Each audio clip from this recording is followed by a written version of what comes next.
Les saluda con agrado su amiga Araceli César.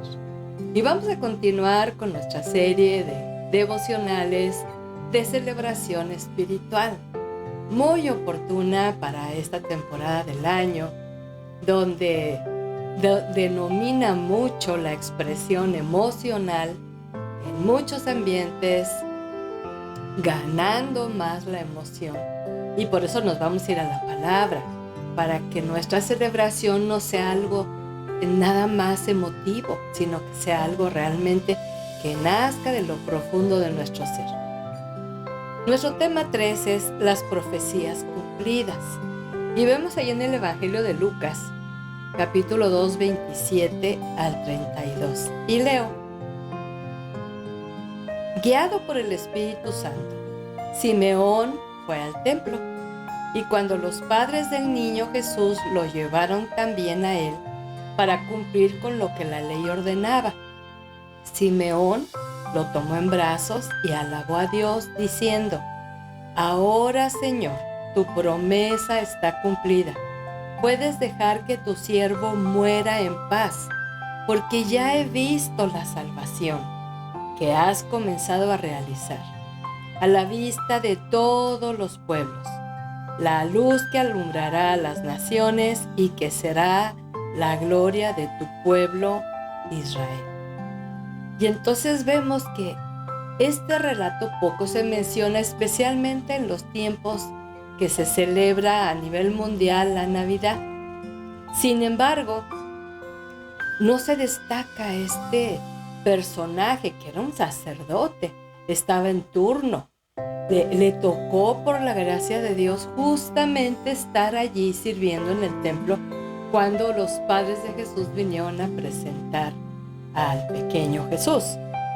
Y entonces algo bien interesante es que quien espera y conoce la palabra que estaba dicha desde muchos siglos atrás con las características del Mesías, pero él recibió la inspiración del Espíritu Santo para participar de una celebración espiritual. Su vida lo estaba anhelando, lo estaba esperando, como quizá muchos en el pueblo de Dios.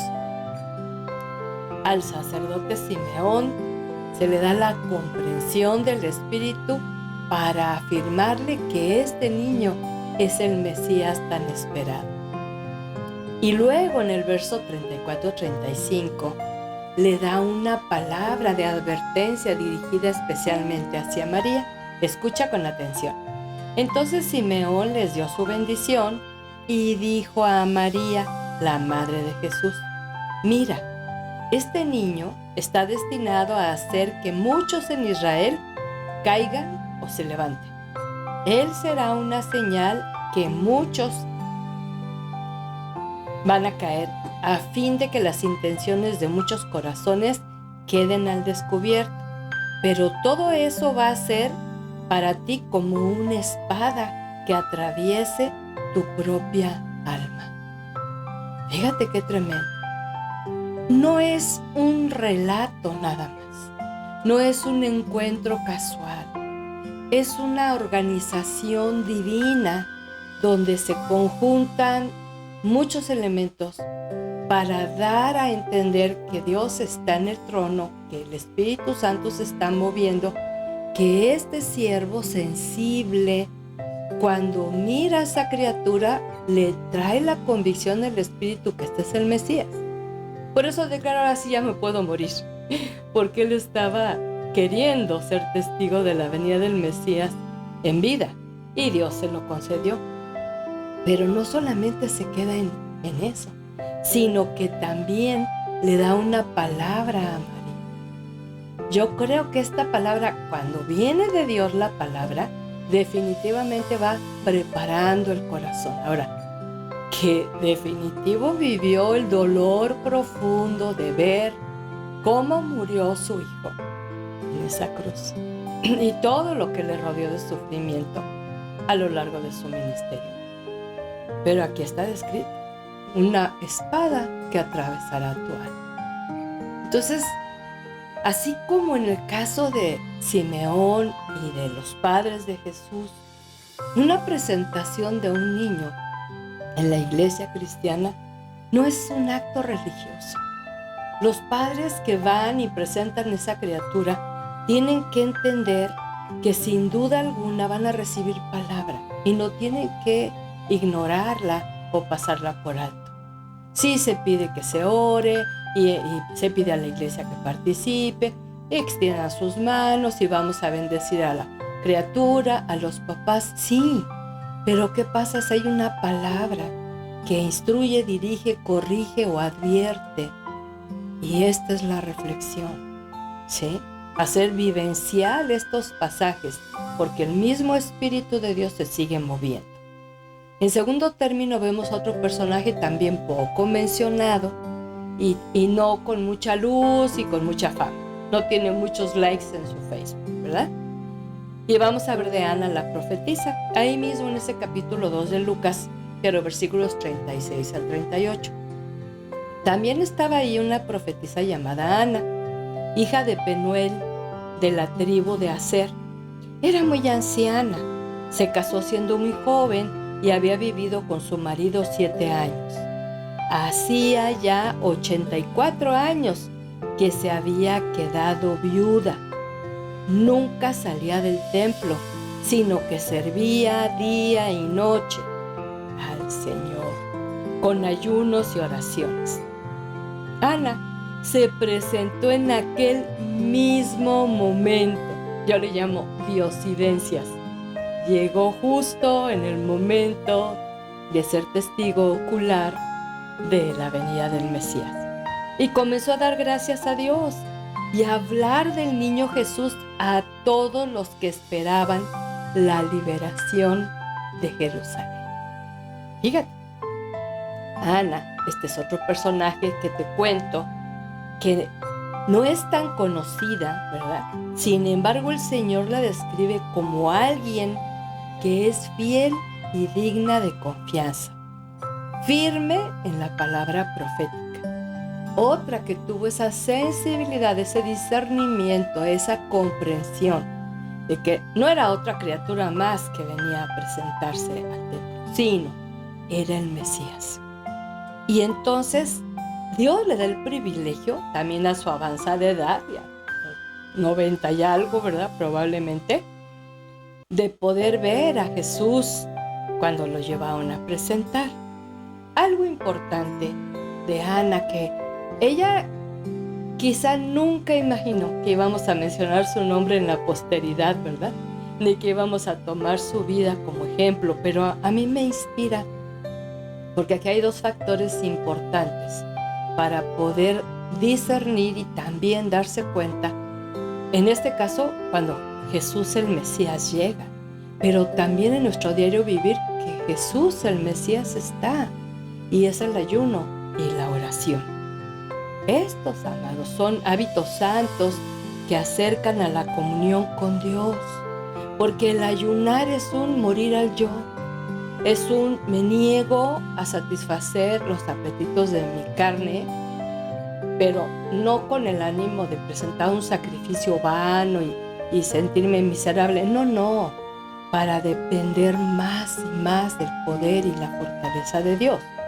Y la oración. Y era una mujer ya entrada en años, pero era una mujer que oraba, clamaba, intercedía. Estaba ahí en ese lugar oportunamente.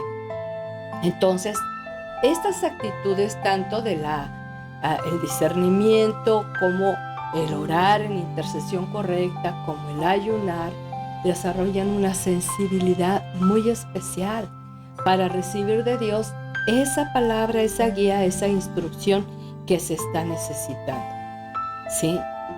Y entonces ella alaba al Señor por la venida de ese pequeño que es el Salvador, y empieza a dar gracias por la liberación que va a traer a su pueblo. Fíjate, yo creo que cuando ella estaba hablando, obvio por el poder del Espíritu, ella simplemente pudo decir lo que el Espíritu le estaba inspirando. Y yo no sé tú, yo conozco un Jesucristo que libera al cautivo de todo tipo de esclavitud. ¿sí? Desde vicios, inmoralidad, engaños, mentiras y seducciones y ese tipo de vida donde no se honra el nombre del Señor.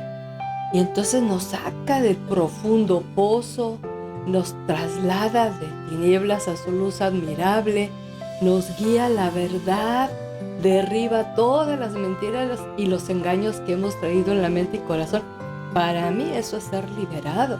No es un asunto de posesión demoníaca, que los incluye también, pero Jesús libera de la opresión del enemigo.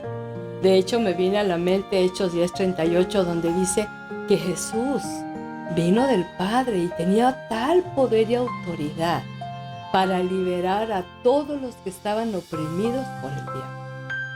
Hay muchos creyentes que en estas fechas se ponen tristes y piensan que es depresión. Y yo digo, ¿no será opresión? Y la opresión se da cuando hay un derecho legal. ¿Sabes cuál es? La desobediencia, el orgullo, la falta de perdón, ¿sí? La falta de comunión con Dios, la duda, ¿sí? Entonces eso hace que se cierne esa tiniebla de opresión. Participar de las acciones espirituales que nos enseña la palabra para ser más sensibles, para ser más atentos a su voz y entonces celebrar junto con todo el pueblo de Dios en todas partes del mundo, pero no solamente estas fechas, sino cada día, sino cada vez que nos reunimos, sino cada vez que somos convocados a la oración, sino cada vez que tenemos oportunidad de hacer discípulos, de ministrar corazones, y entonces cumplimos lo que el Padre le había dicho a Jesús en su oración que dijera: que ellos y yo seamos uno contigo, Padre. La manera de estar unidos es mediante la comunión con Dios, y si ayunamos va a ser mucho mejor. Consejo: no tienes que anunciar que estás ayunando. Recuerda que el Padre, Él mira. No tienes que tener una actitud farisaica para que digan, wow, no. Pero esto ayuda mucho al discernimiento espiritual. Bueno, para reflexionar en estas fechas y discernir, porque hay mucha gente con demasiada algarabía, es porque está guiada por lo que ven sus ojos y siente su necio corazón. Porque hay gente que está sumida en la tristeza, en el dolor, está bajo la opresión del enemigo y no saben ni cómo deshacerse de eso. Pero ahí estamos tú y yo como hijos de Dios para darles el mensaje de Jesucristo que vino a libertar a los cautivos. Así que gracias al Señor por la vida de estos siervos que fueron testigos presenciales de la venida de Jesús cuando era un recién nacido. Yo me gozo y sigo celebrando, no importa la fecha, cada día que Jesús vino a cumplir la voluntad del Padre, que es unirnos a Él. Bendiciones y nos vemos en la próxima oportunidad.